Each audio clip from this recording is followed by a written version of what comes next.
जय हिंद दोस्तों। चलिए क्लास 9 का प्रश्नावली 8.1 का हम क्वेश्चन नंबर 9 को करते हैं। क्वेश्चन नंबर 9 में कहा गया है कि समानांतर चतुर्भुज ए बी सी डी के विकर्ण बीडी पर दो बिंदु पी और क्यू इस प्रकार हैं कि डीपी बराबर बी क्यू है। समानांतर चतुर्भुज दिया हुआ है ए बी सी डी, एक समानांतर चतुर्भुज है। इसमें विकर्ण क्या है बी डी, ठीक है ना। इसमें दो बिंदु है, एक पी है और क्यू है। और साथ ही कहा गया है कि जो बी क्यू है ये डीपी के बराबर है, यानी कि यहाँ से यहाँ तक की लंबाई और यहाँ से यहाँ तक की लंबाई क्या है, बराबर है, ठीक है ना। तो हमको सिद्ध करना है कि त्रिभुज ए पी डी सर्वसम होगा त्रिभुज सी क्यू बी का, ठीक है ना। ये त्रिभुज दिया हुआ है यहाँ पे, इधर वाला त्रिभुज ए पी डी, ये त्रिभुज, ठीक है ना, बराबर होगा किसका, सर्वांगसम होगा किसका, सी क्यू बी का। इस त्रिभुज के सर्वांगसम होगा। और साथ में कहा गया है क्वेश्चन नंबर 2 में कि एपी बराबर सी क्यू होगा। जो एपी दिया है किसके बराबर होगा, सी क्यू के बराबर होगा। चलिए तो हम एक एक करके सभी को सर्वांगसम सिद्ध, पहले सर्वांगसम सिद्ध करते हैं। क्वेश्चन नंबर 1 में कहा गया है कि इस त्रिभुज के सर्वांगसम हमको सिद्ध करना है, ठीक है ना। तो सबसे पहले लिखेंगे कि दिया है जो उसको हमको लिखना, ठीक है ना। दिया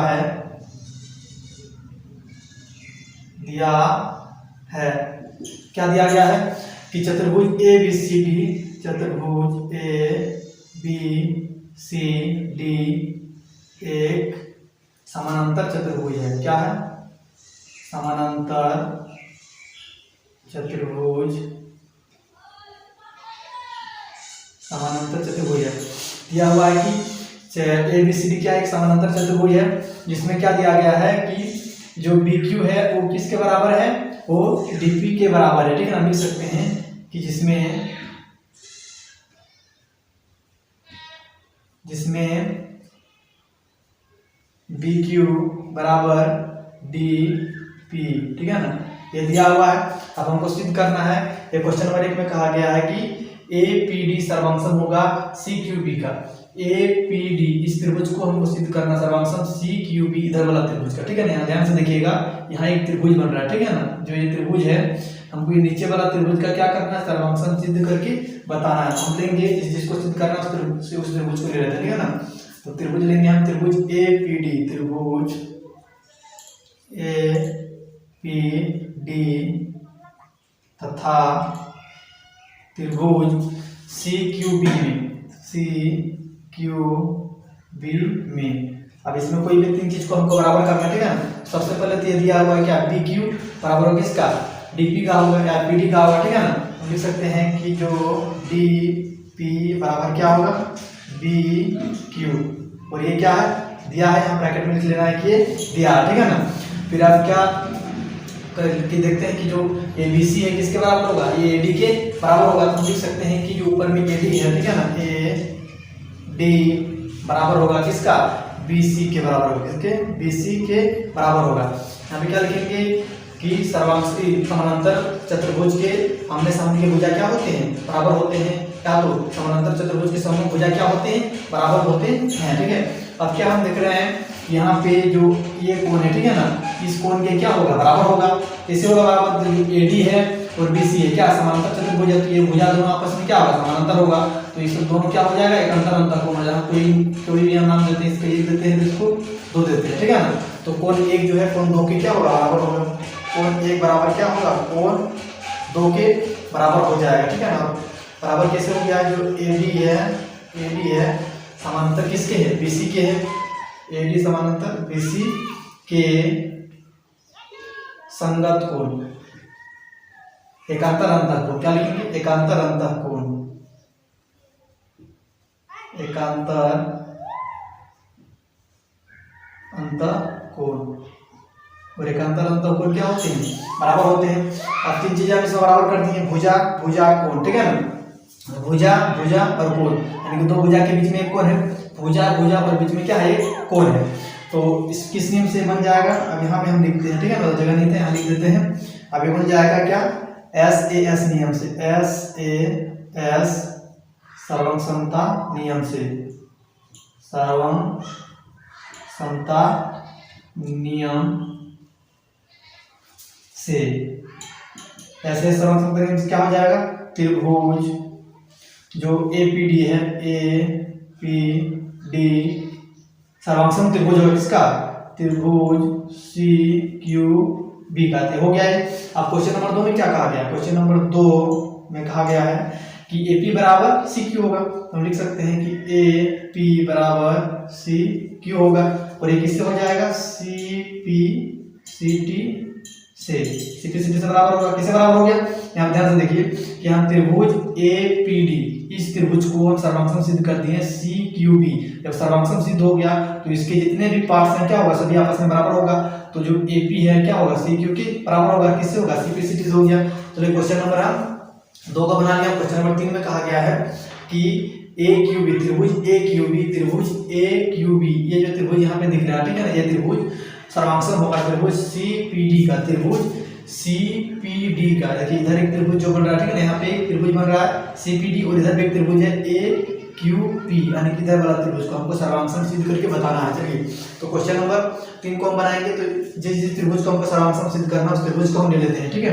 ये बनाते हैं उदाहरण, त्रिभुज AQB, क्या लेंगे, त्रिभुज AQB तथा त्रिभुज क्या लेंगे, CPD, त्रिभुज CPD में।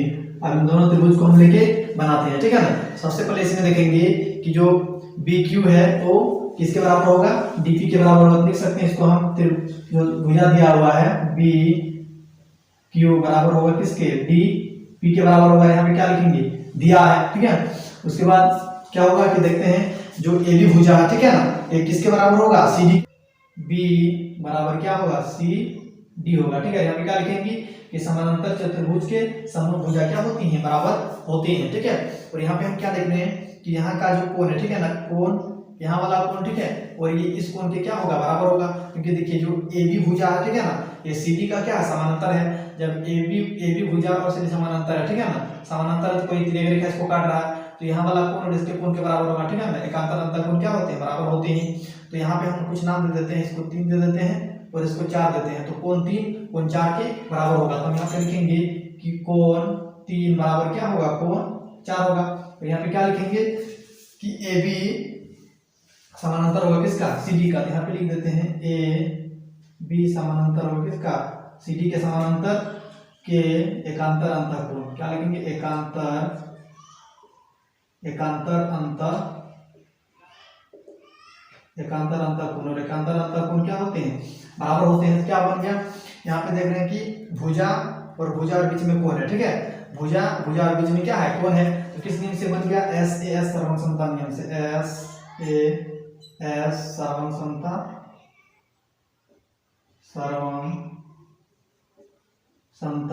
नियम,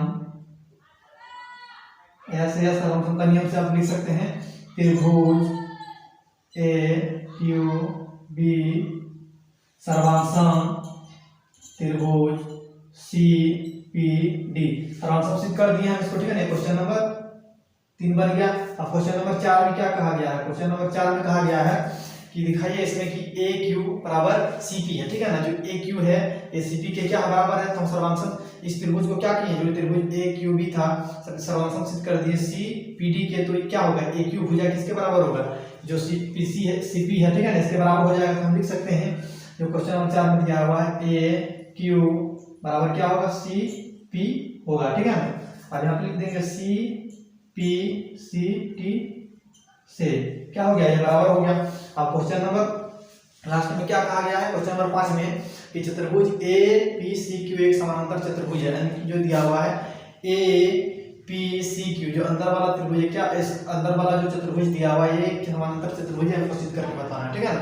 तो हम यहाँ पे क्या सिद्ध कर दिए कि जो AP है, ठीक है ना, ये CQ के बराबर हो गया, सिद्ध कर दिए, ठीक है ना। और AQ को किसके बराबर, CP के बराबर हम सिद्ध कर दिए हैं कि दोनों बराबर है। तो हम यहाँ पे लिख सकते हैं क्वेश्चन नंबर 5 में जो कहा गया है, ठीक है ना, क्या AQ बराबर CP तथा फिर क्या हो गया AP बराबर CQ है, ठीक है ना। क्या हो गया कि आमने सामने के समूह भुजा क्या कर दिए, बराबर कर, समूह भुजा बराबर हो गया, समूह भुजा बराबर है तो लिख सकते हैं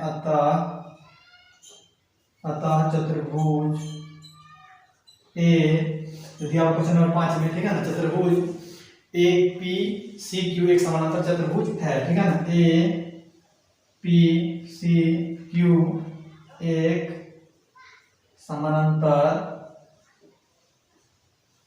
चतुर्भुज है, समानांतर चतुर्भुज है। चलिए अब क्वेश्चन नंबर 10 को हम करेंगे, ठीक है ना।